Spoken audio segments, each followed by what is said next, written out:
सलाम Pakistan, now news के साथ मैं हूं आपका होस्ट मोहम्मद सुहेब शहजाद सराफ। आपको ले चलते हैं आज की हेडलाइन की तरफ।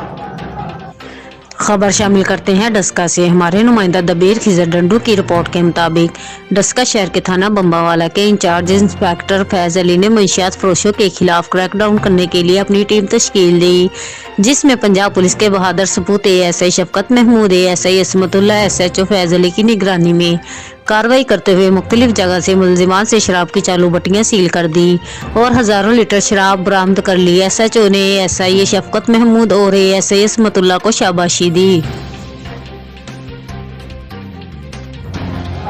मजीद तफसीलात के लिए देखते रहे नाउ न्यूज। तब तक के लिए अपना ख्याल रखें। अल्लाह हाफिज।